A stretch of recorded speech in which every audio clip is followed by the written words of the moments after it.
The 2015 House GOP budget has been released. It comes from House Budget Committee Chairman Paul Ryan. Here to talk about it is Stephen Dennis. He is the White House reporter for CQ Roll Call.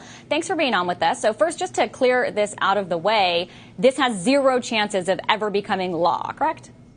At least as long as President Barack Obama is in office. I mean, the way to look at this document is something that House Republicans are probably going to vote on and pass. The Senate is not going to even do a budget this year because they already passed, this 2-year deal a few months ago that covers this year already.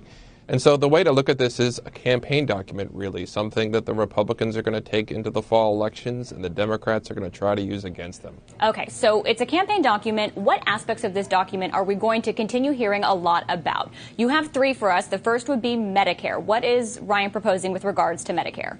Yeah, he really wants to overhaul Medicare. Yeah, you're going to hear a lot from Democrats on the campaign trail about this. Over the long run, he would change Medicare into a program that basically costs beneficiaries more money, gives them more options for private insurance.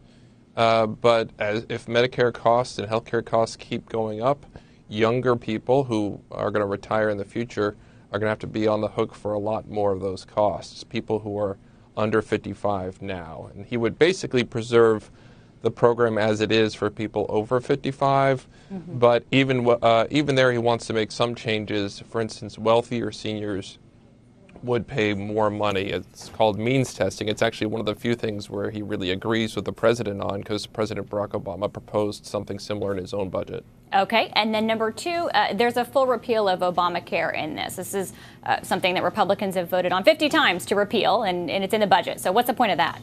Well, it's actually the way that he balances the budget. One of the things that they're really proud of, the House Republicans, is that in the 10th year of this budget plan, which is a long ways off, they would actually eliminate the deficit.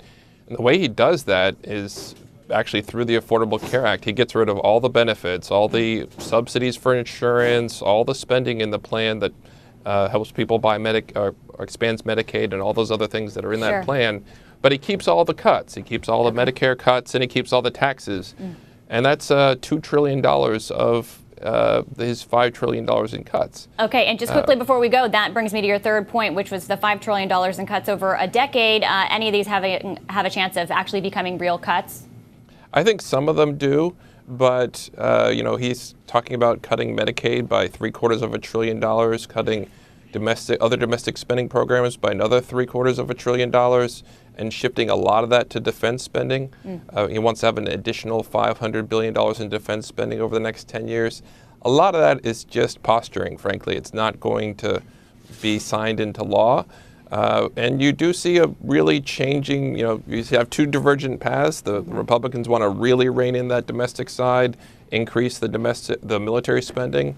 And the Democrats have a very different vision. They want to have expanded benefits, expanded entitlements, and maintain the Affordable Care Act. So that's what's going to be. We're going to see that headed into November. All right. So campaign document, but you told us what to hear, what to listen for, what we're going to be hearing so much about. Stephen Dennis, thanks so much.